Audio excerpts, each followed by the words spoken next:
Working on this, I think it's a 2012 Roughhouse 50 Chinese scooter here. Technically it belongs to my neighbor down the road, the one with the Harley shop. He brought it over during the period of time that I was actually gone up north in Georgia on the concourse. Here's the Sabre in all its glory. I had it out yesterday. This thing is an absolute beast. I am going to redo or revise, I should say, the video series on this. I'm going to end up dropping video 4. It's surprising. And another video I'm working on, which is including the footage on riding this thing. And there's a couple of reasons for that I'll explain in the video itself. And we're going to go over some stuff on the concourse as far as a dash cam that I put on. And in that video, which I think will be at the end of video 4 on the Sabre, because I'm finishing that up now. I'll put some ride footage from that dash cam from our Georgia trip. But anyway, I digress. Now, while I was gone, like I said, this scooter appeared on the other side of the house. My wife didn't even notice it, but I think I got it. Yeah, I got home on Sunday, and I think Sunday afternoon I come out here to do something in the shed, and I come over here and something caught my eye, and the scooter was sitting right here next to where the hose is, parked behind the house. So I texted him later on that day, and I said, "Hey, what's going on with the scooter? I see you left it here apparently during the time I was gone." And he says, "It's a gift. You can have it. I'm sick of it. It won't run. I can't keep it running." And I said, "Well, we'll talk about that, but let me get into it here when I can." And that's what we're doing right now. The situation is, the first thing I did was I checked the spark, because that was the problem before. This thing got gobs of spark. I checked it on a test plug and also on the plug that's in it. Spark was no problem. When I pulled the cover off here, the first thing I noticed was when I looked at the fuel line, which is now on the other side there, I'll show you over there, that has the inline filter, there was no fuel in it. Now this has got a vacuum actuated fuel cock, which is right up inside there. Fuel cock isn't really accurate, it's really just a vacuum actuated fuel switch. So here's the fuel line with the fuel filter rather right there. And that thing was drier than a popcorn fart.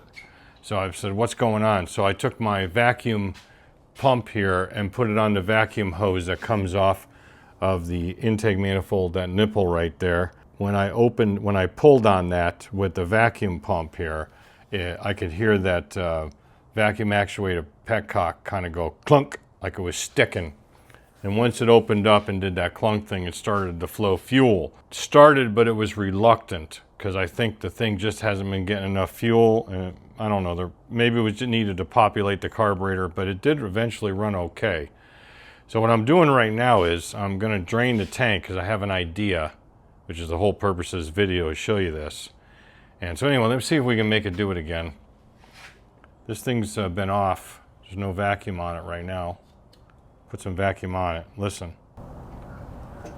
Yeah, you hear it goes clunk.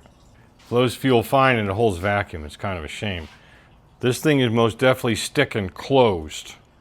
You know, there's a spring inside there and a diaphragm, and all the vacuum does is pull that diaphragm open by pushing against that spring, and therefore opening a valve, or I should say pull the diaphragm and opening a valve and allowing fuel to flow. But being it's a Chinese piece of junk, it is sticking. So like I said, I got an idea. I want to try to adapt something to make it a manual or mechanical, regular type of on-off reserve fuel cock. So let me go ahead and drain the tank, and I'll bring you back and show you what I got in mind. I apologize. Unfortunately, I lost the audio on the next few clips. Something happened to my microphone. I'm pointing to the original fuel cock that came off the tank, that vacuum one.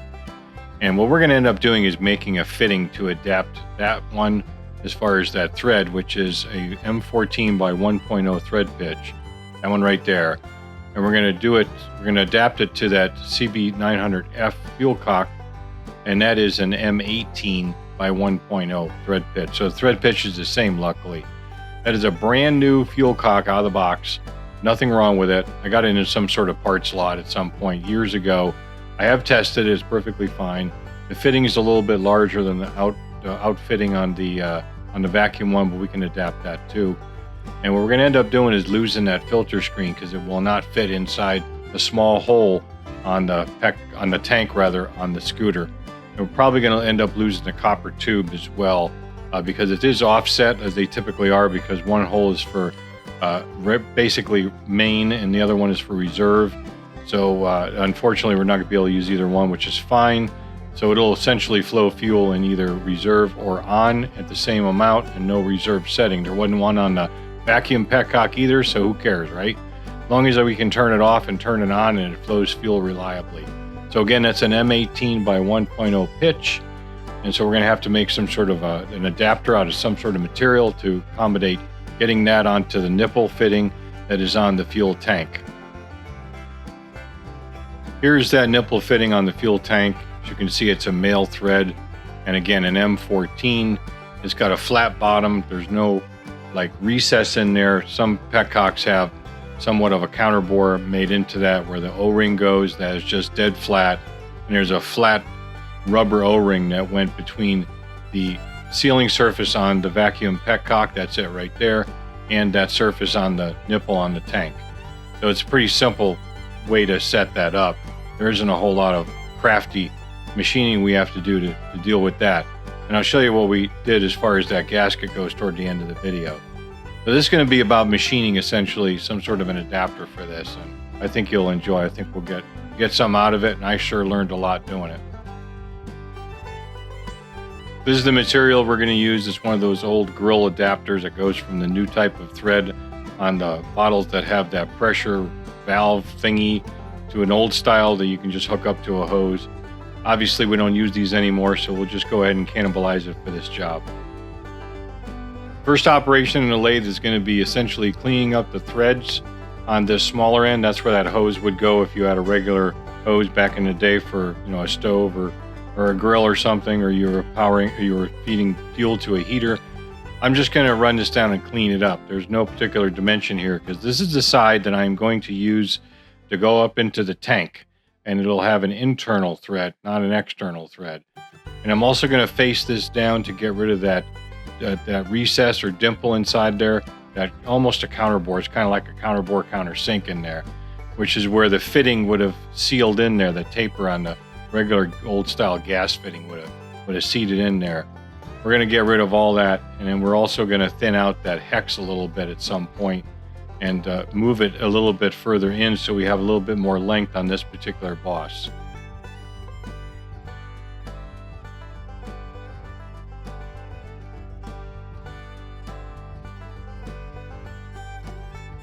Now we're going to go ahead and work on that hex and get that down.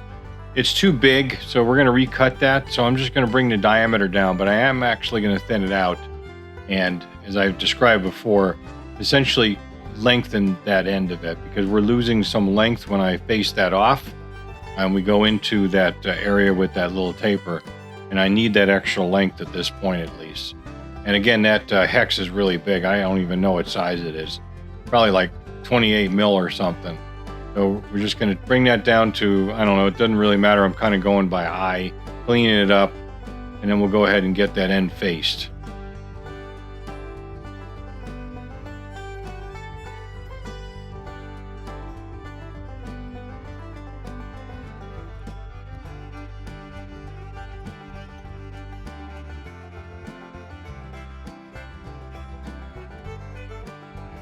All right, so again, that is the side we're going to do the ID thread on to go on the nipple on the bottom of the tank. And what we're going to end up doing is punching a hole through this bigger than what you see in there. And then eventually that'll get counterbored out with an end mill. We'll drill first, then an end mill, and then we'll bore it out, which is coming a little bit later in this video. I'll show you that.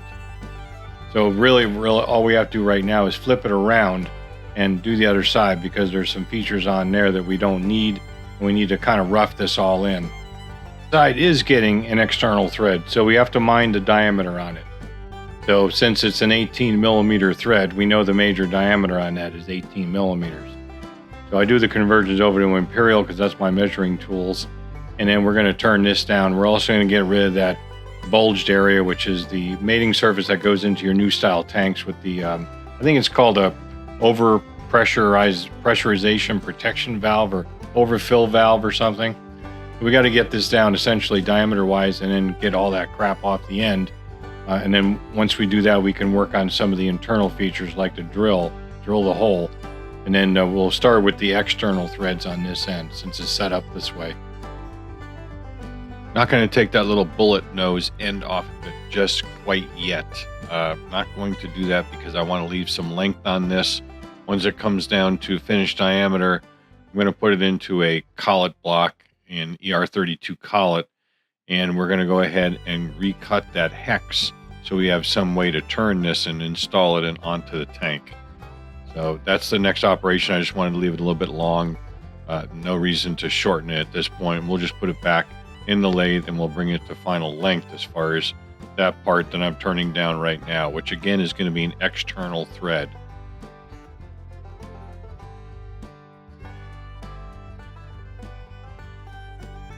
And luckily we get back our audio now.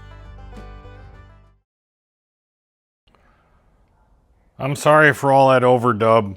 I did not see that my microphone had shut off. God dang electronics. Pain in the butt. Anyway, I fixed it. So we're going to go ahead and cut this for a 21 millimeter hex. I already figured out what we need to do on this. Just touch off. Gosh dang it. Tell you what. You think making these videos is easy. It's not. Close enough. Set as, whoops, turn on the DRO, why don't you, dummy? Set a 0 on the Z.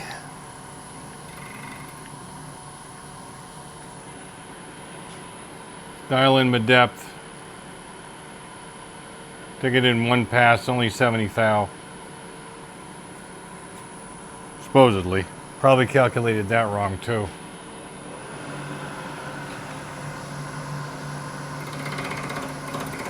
It's just a 2-flute 16 millimeter end mill.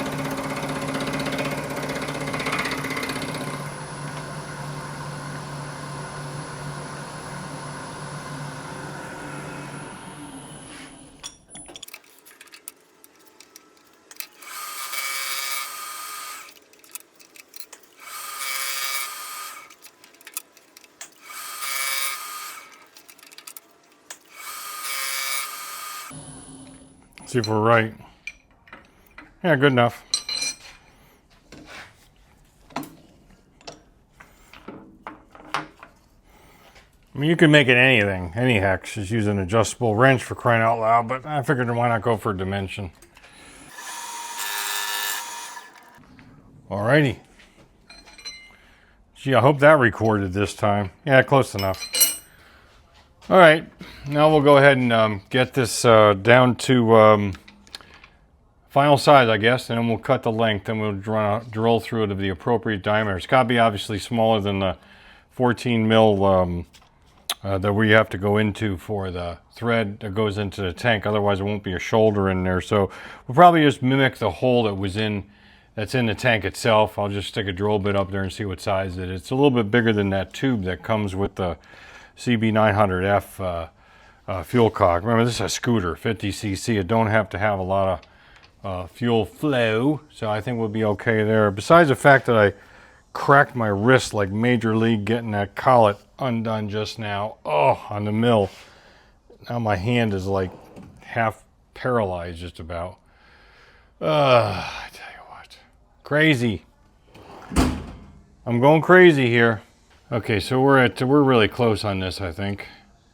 710. We're just gonna leave it. That's close enough. 708 would be our finished diameter. So I'm trying to figure out how long to make this, so I'll get back to you on that. You know, I have a better idea.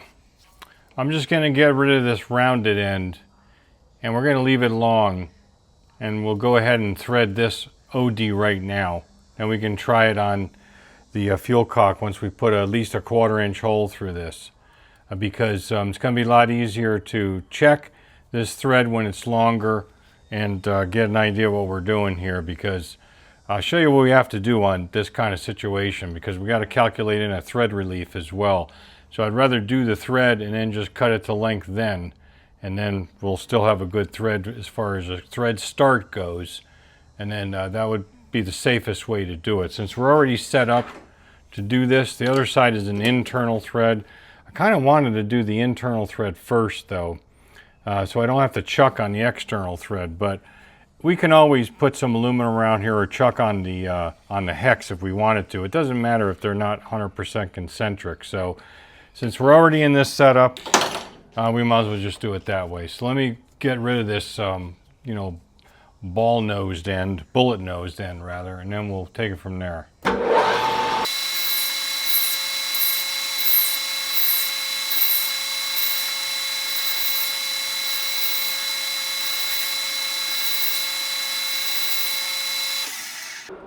All right, good enough.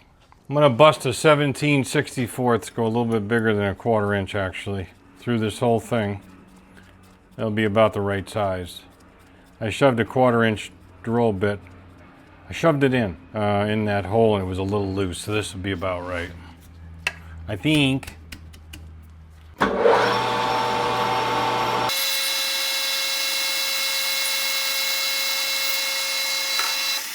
Yeah, I see you peeking it out the end there. You're good. How nice. Okay, I'm gonna get set up for some threading. Okay, this is where it gets real tricky on an imperial lathe like this when you're cutting metric threads. Generally speaking, in that scenario, you engage the lead screw and you leave it engaged. So you stop the lathe and reverse it after backing out, and then come back, reset your cut, and make another cut. The trouble is we're going up to a shoulder here, and I don't want to stop that far away. I could, because we have a little bit of length to play with, and I probably will stop yay away. But the thing is, even with the lathe spinning down or spooling down, I got it set at 200 RPM right now.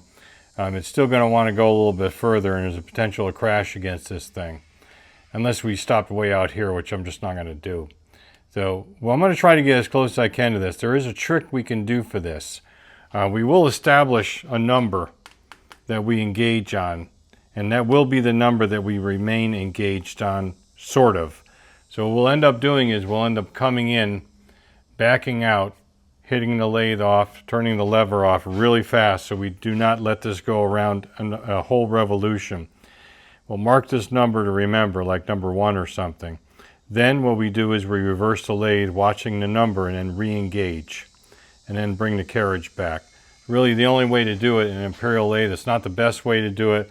Most of the time, if you watch cutting edge engineering, no matter what he's cutting, imperial or metric, because he has a metric lathe, he always leaves the lead screw engaged. But that lathe is really expensive, very professional, and has a spindle brake. If you ever notice some of his wide shots, down at the bottom of the lathe, he's got like a pedal, and he can step on it with his foot. That's a brake. That stops it immediately. I do not have that luxury. There's no way for me to do that. So we're going to have to allow for a certain amount of spooling down of the spindle, unless we go down to 70 RPM, and we can probably get even closer. I'm going to try to 200. That's the next one up. I don't have anything in between. And we'll see what we got. So when we do a scratch pass, I need to have it on that mark. I can't go back. Well, I could, but I'm not going to go back in on a different number and have that scratch pass get kind of obliterated. So we'll just do that, and we'll make sure that we got the right pitch. We're all set for 1.0 as far as the gearing goes. I changed all that on that side. Actually, I have the cover off still. I'll show you that. So we're all ready to go, and we'll give it a shot from there. I will be using the compound to advance the tool. The tool is squared off, and I have a fresh, very slight nose radius, I think almost no nose radius, threading tool in here, and so that should be appropriate for this kind of a fine pitch thread. So let's give it a shot. We'll touch off, establish a 0-0 on the cross slide and on the compound. Right there. And 0 the compound. Cross slide's almost at 0. I use the dial and I'll 0 the DRO. On the x-axis, see, threading in concept is not that difficult, but it's very easy to screw up because there's multiple things that have to be done in a certain order of operations and in a certain way. Otherwise, things get screwed up. So I'm going to go ahead and advance this about 5,000. Oh, I have the compound locked. How nice. I lock the compound when I am not using it, so I have more rigidity. Okay, I'm going to use number 1.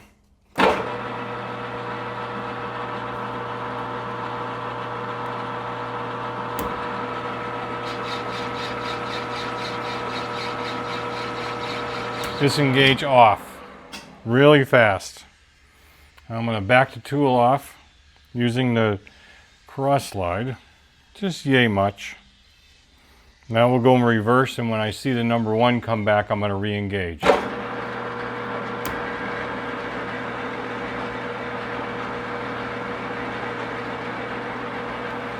And stay engaged.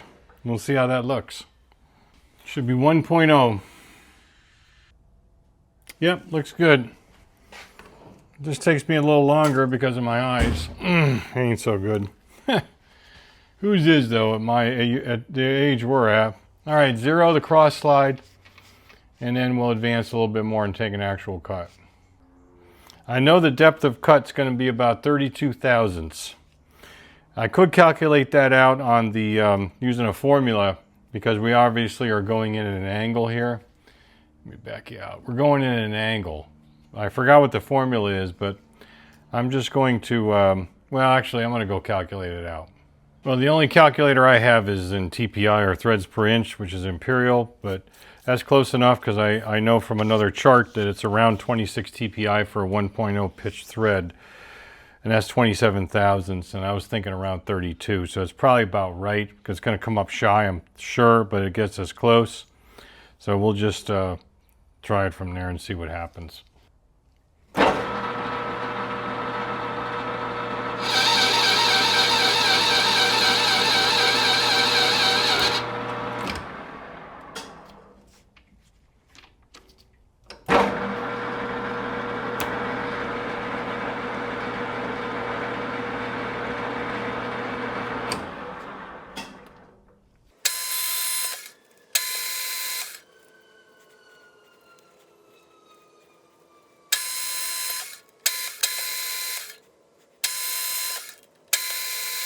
I took the tube out of this because it gets in the way. This is slightly offset, and the hole I'm going into is much smaller than what you typically see on a fuel tank. This is actually designed for, so that way we can get a straight shot on it.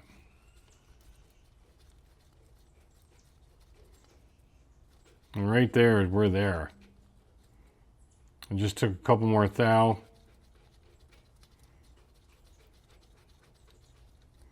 Wow, that's nice. Just a tiny, tiny bit of wiggle. Feels real good. I thought I was getting close. We are at, we're at 30. So it was pretty close to the calculation. 30 thou. Compound in feed. That's right. I like that a lot. That came out great. Perfect. That really wasn't much more than the spring pass. Now what we got to do is we got to, I'm not going to need a thread relief after all on the inside there. We're just going to calculate or figure out, kind of guess really, how much to cut off on this. Then we'll dress the end of it and make sure it still threads on. I want it to stop about yay there, so I'll just measure this from there and then add a little bit and back it out from the hex. The depth of that thing, not tightened down, is 250 thou or 1/4 inch. We'll set a 0 bumped off the tool on the hex. Come back 250. I'm going to go 375. I'll explain my rationale later if I need to. This is where I'm going to leave it then. 375. That should be good. I know this is hard for you to see, I'm sorry. You can see the inside there. I just got a feeling I'm going to go 400 instead. Give it a little bit more. I can always cut some off later if I needed to. I'm going to set a 0. We'll whittle this back to where it's 400, well, up to the 0. That'll be 400 away from this face in here.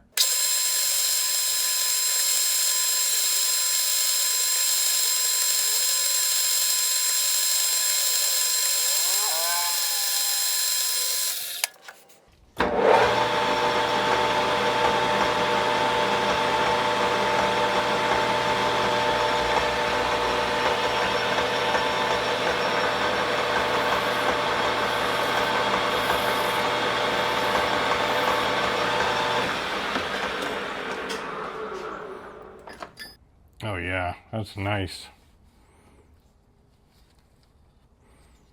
I like it. All right, I found a O-ring that's suitable for this. It goes inside and slips up inside that relief behind the threads quite nicely, actually. It goes in there well, and a good amount of it's going to be hanging over the flat. Now, I can't really do anything on the face. I would prefer to have, if I had a facing type grooving tool, I could put a groove in and then put a smaller O-ring kind of, mount it into the face, but I don't have that kind of tooling. I don't feel like making one either.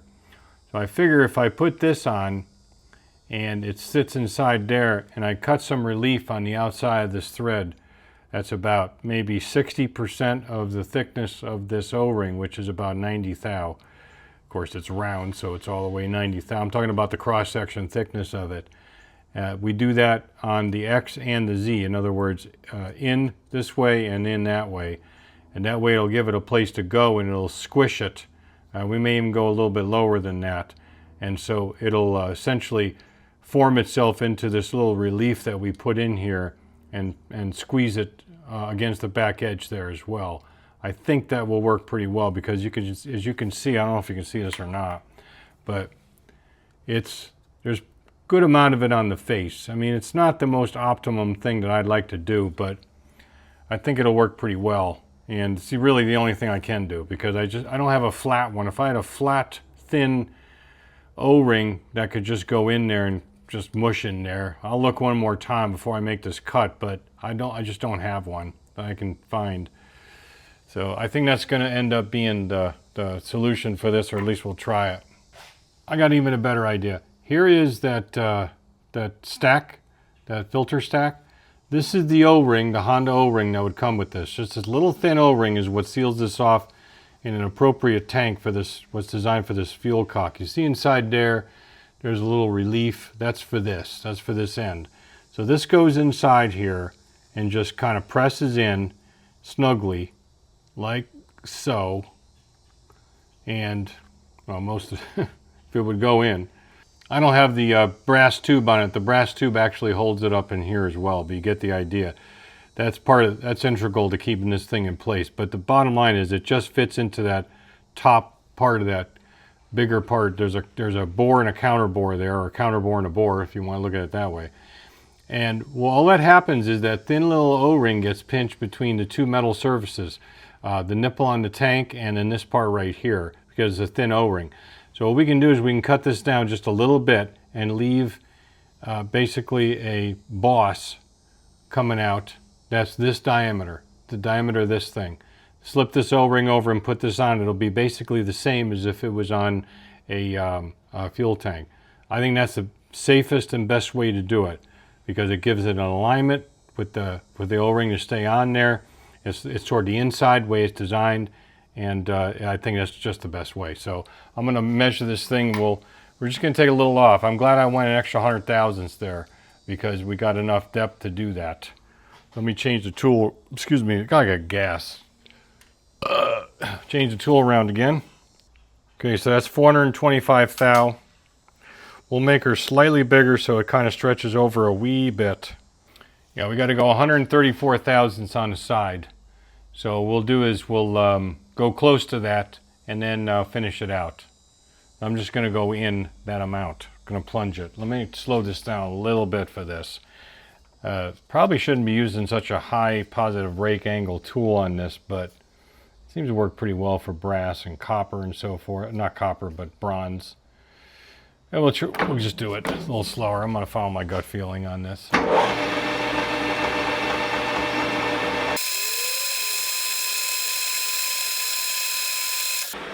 Is at 130. I hate that burr on the end of this thing. On that hole, I haven't cleaned this hole up yet. That's better. Throwing me off. Definitely need to be a little bit deeper than that. Because remember, this part is going to slip into that bore, so the depth is only going to be limited by the amount of threads we have available for this to go down in there.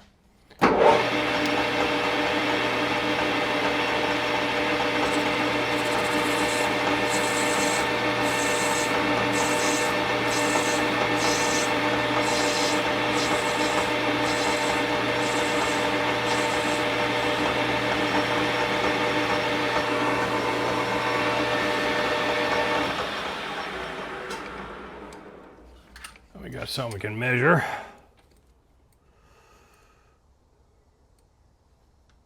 .430. Well, close enough. Glad I stopped there. Yeah, we're 1/10 thou off. I'm not going to, you know, fuss it too much.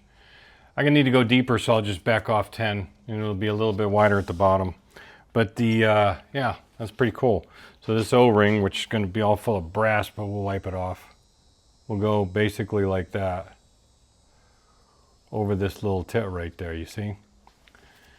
Yeah, so we'll make her deeper, and I'll finish this up off camera, and then we'll see how it fits. Okay, O-ring's in place. I think that should work pretty well, actually. I hope. I don't know. Just trying shit out here. Yeah, I feel it smushing, definitely. Oh yeah. I think that'll be okay. But I see one little issue with this already. I shouldn't have left that a little bit big. It wants to push itself off. So I'm going to clean that up and re-deburr it and maybe go just a little bit deeper. I'll be right back. I think that's better. You see what I mean? It's going to go inside there. Just a little bit. Doesn't have to go in far. Be fine with me if it goes in even to that counterbore a little bit, but it shouldn't because we made that brass about the same size that what that plastic piece would be. This is going to be in a vertical position when we put it on, so we're going to make sure that stays too. But if push comes to shove, we can always put a little bit of grease on it or something. I'll use this brand new pair of adjustables here. Brand new, just got them out of the box. Pretty cool, huh?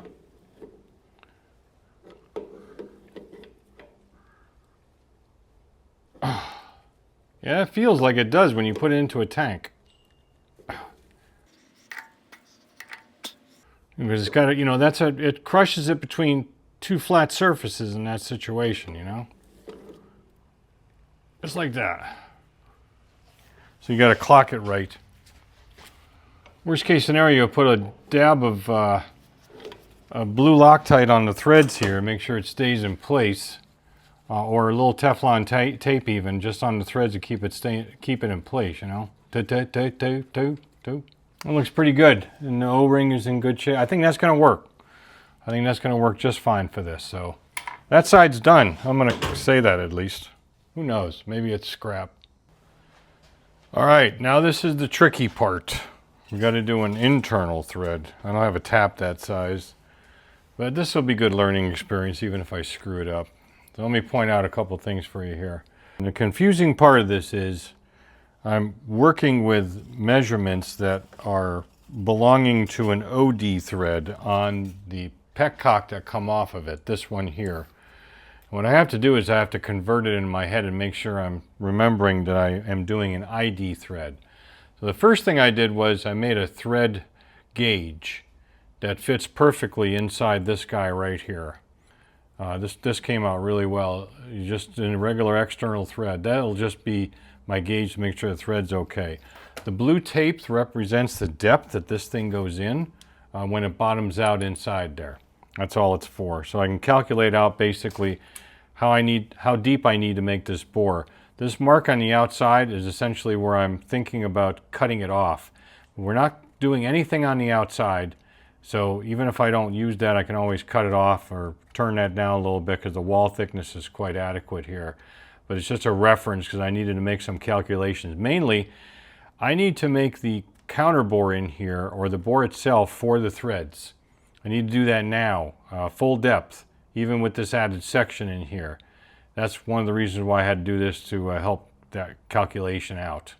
So I figured out is I need to be a depth of 440 thou from this end right here, this excess end, up to here. That's where I need to end that bore, and that's what we will thread up to. Probably going to make it well, probably about exactly, maybe slightly smaller to start with, and then we're going to go in with a 1/2 inch end mill and clean out the bottom of it. I'm going to use the dial on the back of the tailstock.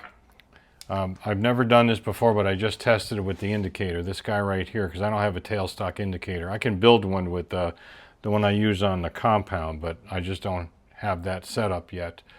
So we're going to use that. I measured it just now with a dial indicator. It's close enough. So I've got the end of a 1/2 inch drill bit, because we're going to 540 on the bore, 540 thou, with the tip of it zeroed out on the end as close as possible. And we'll run this up about 540, and there goes the dog. And then we'll follow it up, like I said, with an end mill. That'll get us at least really, really close. We can always leave this a little long if we need to, but or we can dial it in however we want. Again, I gotta get this straight in my head that we're not threading the outside, we're threading the inside. So that's the part that really counts. Of course, he's going to bark at other dogs that are a mile away. So let's see. I'm going to run this one at I'm going to slow this one down to 600 because it's just easier to control. I don't, I have this part in as tight as I can get it on that hex in the 3-jaw chuck. A 6-jaw would be perfect for this. It would really give us good rigidity and strength, but I don't have one, obviously. And I don't want to chuck on that thread. It came out too well. So we're going to take it easy and not hopefully scrap this part by it breaking loose. I have indicated the part in 2, bumped it around. It's within like 2 thou. Close enough. So that's the plan. See if we can execute it. Or something gets executed. All right. Here we go. There's 100, 200. Oh.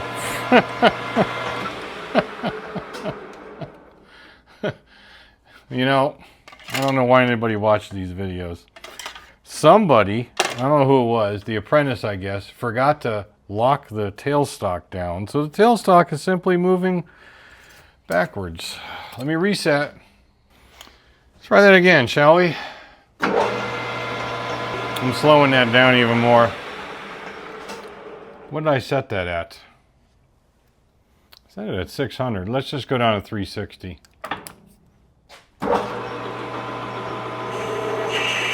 That's better. 200. Let me back off and make sure I'm where I think I'm at. Yeah, so that's 0, 100, 200,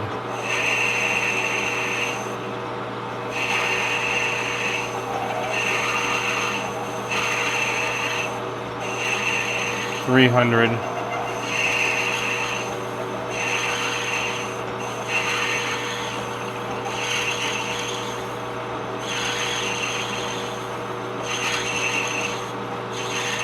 400,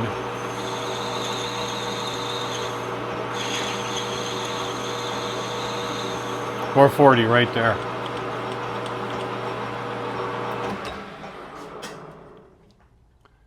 Yeah, it looks about right. Obviously the end of the drill bit's skewing that off. It's not flat. That's what I'm trying to say here. I don't know what I'm trying to say. So we'll bottom the end mill out right in the bottom of the drill chuck so it can't move. Use a 4 flute because we're already pretty much close to it. That's good enough. We're going to come back up and set this thing up in the same place, same way. I'm just using a shim and getting it close like this. Doesn't really matter. 100, 200, 300. Now we're starting to cut. 400. That's 440. Back it out and see how it looks. It didn't go all the way. I must not be set right. I'm just going to eye it in close enough. Let me reset this.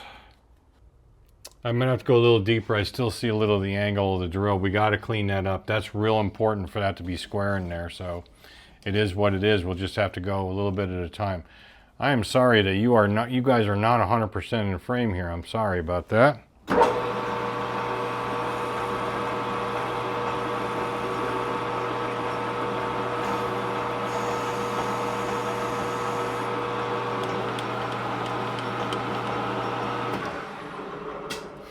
Nice and flat now, good. We can take a little bit with the boring bar, but I don't want to take too much. So I'll get that set up now. Double, triple check. I am as close to center as I can get. I did it by eye. Pretty damn close, but I am off a little bit. I'm a little high. I'm high, dude. I know the tail, yeah. I know that thing is square. You know that thing? Now what we absolutely have to do here, you gotta find that bottom first. Right there. Set a 0 on the Z. And that is where we're gonna work toward. Because it's all blind in here. I mean, you guys are gonna be able to see it better than I will. Calipers are good enough for this. Don't need no mic. We don't need no stinking micrometer. We'll go about 508. We want 540.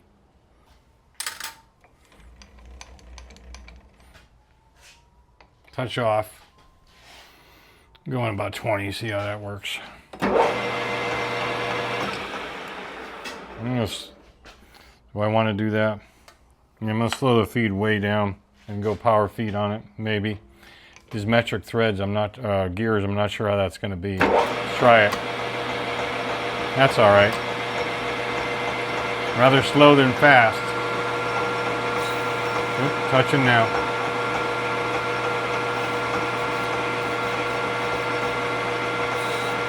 Good.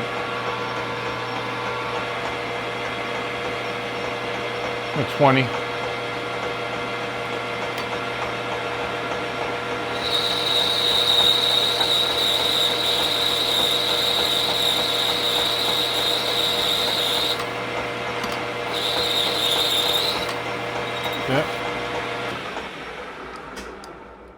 See where we're at.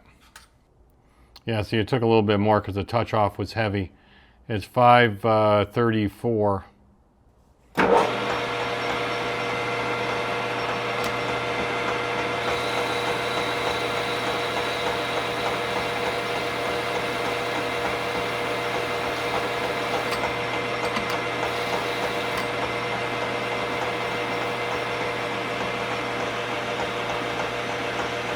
Let's come in just a little bit.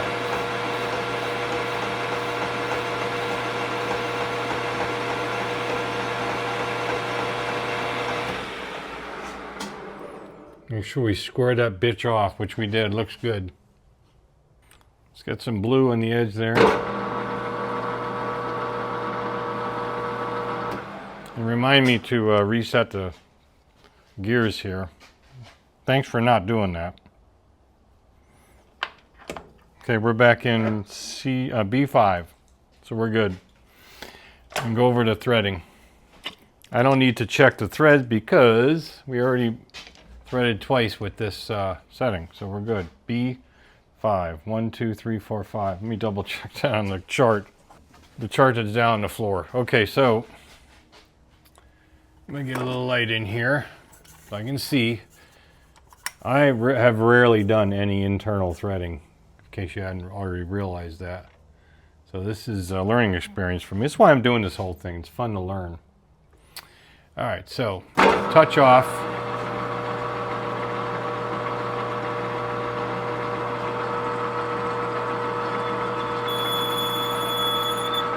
Say we're there.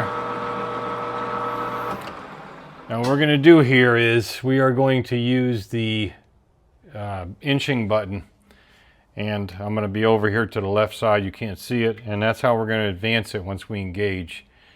And then watch the DRO, and I'll disengage just like we did on the external thread.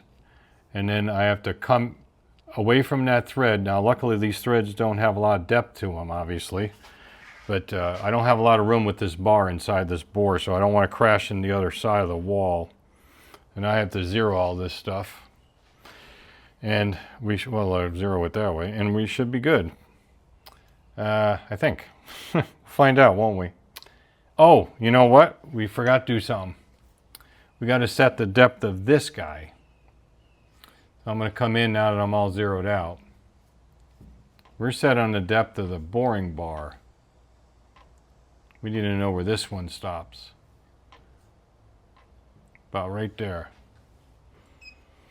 And I got to back off a little bit. I can't come all the way up to that. There's no cutting edge. So we're going to have to go about, I'm saying about 30 thou shy on that. I hope the thing will thread all the way up into it, but we'll have to take that chance. Because that's the way it is. Remember, there's a rubber seal in there. I'll go 20. Okay, so our 0 is set. Now we'll back that off, come back out, come back to 0. Now we're ready. And so I'm going to be using the cross slide, the DRO mainly to know my depth. It's the only thing I can do at this point. Everything's tight, ready to go. Let's go ahead and plug in a cut. Oh, shoot. You know what? I just screwed up. I have the compound set for an external threading. I would have to turn the compound the other way. So we're going to go straight in. We're going to use the compound only. I mean the cross slide only on this. And I'll show you what I mean by that. See, when we're doing external threading, we're coming in that way, and we're putting the load of the cut on the front side. Well, I can't do that with this angle of the of this particular setup unless I was cutting on the back side. In other words, I had a tool flipped around or opposite side cutter, and I was running the lathe in reverse. Then I could do that. But since I'm not, I'd have to turn this all the way over here, which I'm not going to bother with. It's a fine thread, so we're just going to run it with the compound only, and just have to remember, I mean the cross slide only. Keep saying compound. And then we will know where we're at. All right, so I relocked down the compound, so it just can't move, no chance of it moving. We'll plug in a 5 thou cut, 5 thou on the side, so total of 10. And I've got to get myself squared away here and make sure I'm not completely crazy. All right, I'm going to pick up number 1 here when it comes around, and we'll just do it.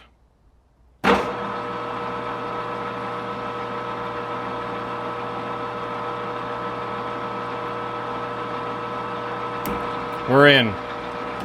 I don't like that feel. I don't think I was in a half nut all the way.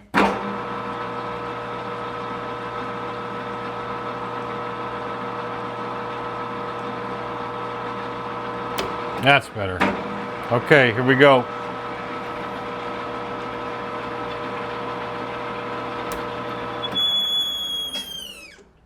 I went a little shy, dang it. That's all right, we'll pick it up on the next cut. Push away, reverse, re-engage,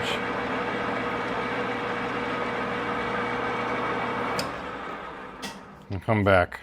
You know, it's kind of a pucker factor on this thing when you're doing this stuff. I may end up having to slow this down, like to 70. It's the only speed I got, and I think I'm going to end up having to do that. I don't want to, but I'm going to do it, because there's just no other way to really get close to this thing. I don't have another speed, so I think this is the safest play. Okay, I'm going to hit the inching button now.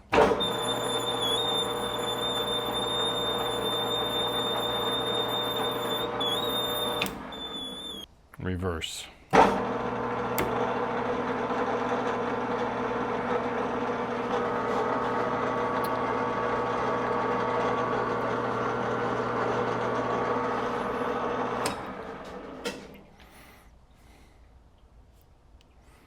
Okay. The 10. Let's go to about 13.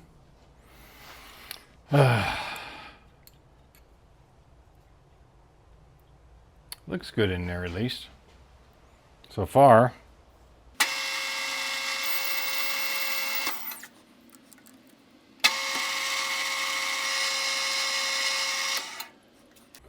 see where we're at. Let me back you guys out a little bit.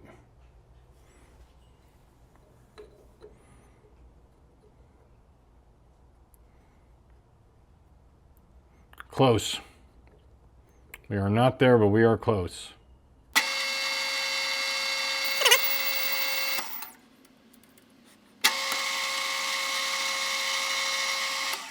Like a spring pass at that same setting, 15 thou in feed for a total of 30. So we were actually like a 26 before.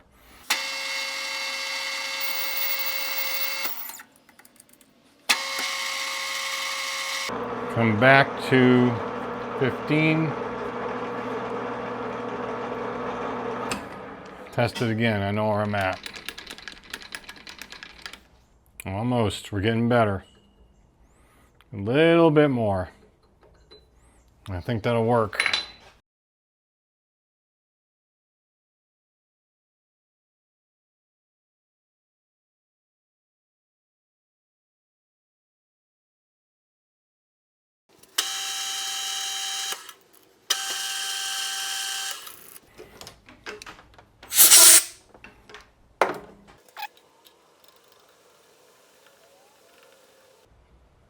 That's pretty good. Yep. All right. It's about where I want it. Sorry about my hand being in the way. I am basically happy with the thread. Let's go see how it screws in the tank. Obviously it's not going to go all the way because this is too long, but we can face this to whatever length we want without any worry about keeping something coordinated, you know, threading or something. So it's coming out no matter what.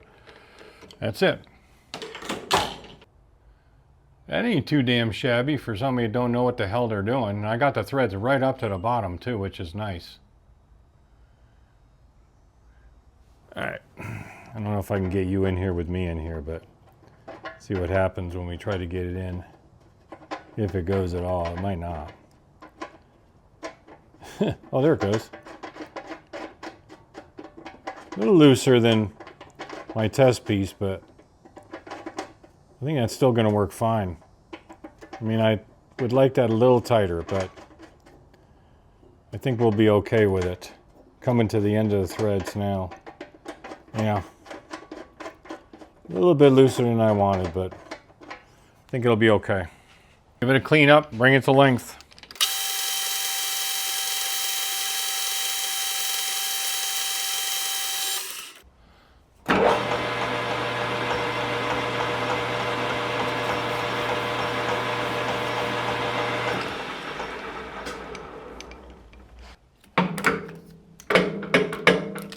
Come on, you stubborn bastard.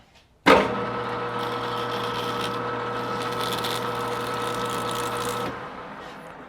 gotta change that. That one's no good.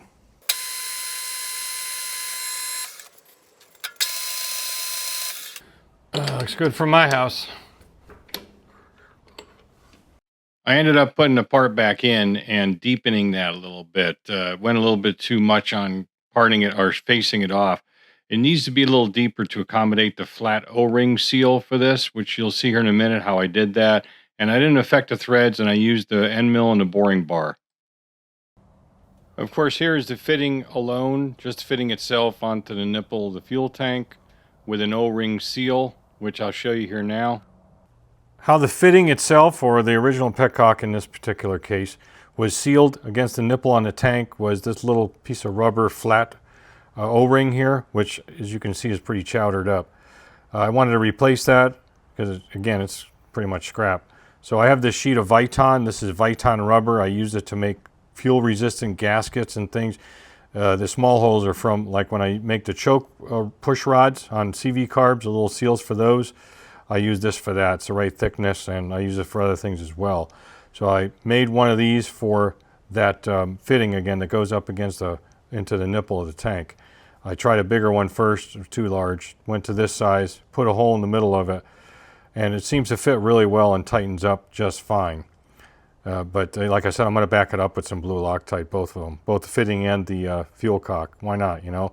We'll test it first to make sure that the fuel doesn't leak though tomorrow, but this is how I did that, just to replace this guy here. Okay, so let me show you the finished product first. It's all bolted up and tightened. I think I am going to put a little blue Loctite on each one of those places where it goes, keep it in place. Since we have hexes to deal with, we can get it out again if we need to, just to keep it from moving. And we go from the side and show you that. Here's it on that side. See, it's got a little clip up there, I believe, to hold the fuel line. It'll stick down a little bit more than the other one, but it's not going to cause a problem. And here it is from the inside, pointing down toward the carburetor, which is right there. I got to fashion some sort of a fuel line that goes from a larger fitting to a smaller one, but I can do that. I'll figure something out with that. that's minuscule because we got to put that inline fuel filter back in anyway. And that was a little bit bigger, so we can probably use the fuel filter to do it. Make that transition. So yeah, not too shabby. Does it hold fuel? I don't know. I'll report back to you here tomorrow. We're getting late in the day. I got to stop for the day. Had a lot of fun doing this though, so let's pick it up tomorrow. We'll put some gas in it, make sure it works. I'm pretty sure that the plastic is going to clear it because it's got a big cutout for where that goes. I think that's what that's for. I'm not 100% sure, but if I got to modify the plastic, I will, because this is a surefire, I got gas, surefire way of making sure that you can have a good fuel flow. You just have to remember to turn it off. So, hey, that's the way it is. All right, we're back together. There is fuel in the tank. There is no leaky, no drippy, and we are tidy.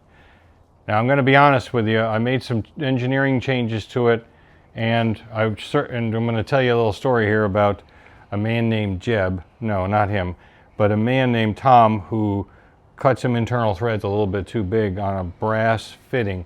I took this fitting off. I want to make an engineering change to where the petcock goes into the fitting. Typically on a normal, quote-unquote normal fuel tank that you'd find, Japanese bike, where those kind of tiny O-rings go up where there's a filter stack, there is a relief in the bottom of the fuel tank, the actual nipple. Valkyries have them and other types that have, you know, the kind that have a female thread on the fuel cock like this one does. And that little relief is just to give the O-ring, even that skinny O-ring, just a little place to go. So I did take it off and I recut that just a little bit. I measured the O-ring and went 1/3 the diameter of the O-ring, which I think is like 60 thou. So I went 20 thou, and that seemed to work out really well where the petcock goes into the fitting. So I put some Loctite in the fitting and went to put the fitting back in. I tried a dick? Yeah, I didn't try a dick. I tried a different gasket. I made one a little bit bigger, the little rubber one. And it was a little bit too thick because it was kind of wrapping around the inside of it. And it kind of but damaged the threads. It let go once, and I went, well, that's not going to work. So I put the old one back in so I can get full penetration, and it tightened up just fine. I put some blue Loctite on it. I really got a really good torque on it, so I don't think it's going to go anywhere. I don't think either of them are, and it doesn't leak, so we're just going to leave it. Now, if it starts pissing fuel, then we know we got to go in a different direction. Might just order another one of those vacuum ones for it. There's no modifications to the tank itself, so it'd be a matter of just unbolting that and putting another one on and then running a vacuum line, because I had to cap that one off. There's the cap right there, you can see it. I capped off the vacuum line where it came off the intake for the vacuum pulse. So yeah, so that engineering change, and then I did a little whoopsie on that on those female threads. I just wish I had made them slightly tighter, but as I said when I was doing that clip, I have very little experience in doing a internal thread. Some different tooling probably would have helped, like Adam Booth used the little Micro 100 tools for small boring and small threading, internal and external. Those are really nice tools. I should look into that, because a much smaller profile threading bar would have been very helpful for a diameter like that. We're talking about a diameter that's only a little bigger than a 1/2 inch. So that boring bar barely fits in there, or I should say the threading bar. Frankly, the threading insert is probably not exactly right for it, but it works, and we're just going to leave it and see what happens. But I think it came up pretty damn good. So you probably want to hear it run, and I will do that for you. Let's turn the fuel on. We can turn it either way, it doesn't matter, because we don't have the different size stacks in there. And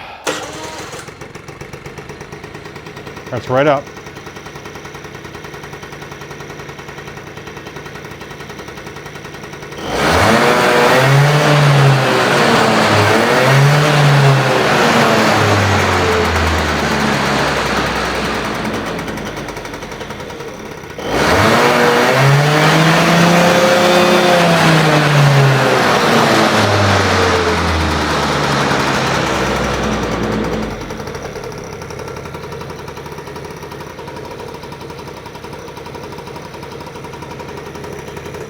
You see, I'm convinced that this thing had a fueling problem not just from this thing sticking. I think it was restricting.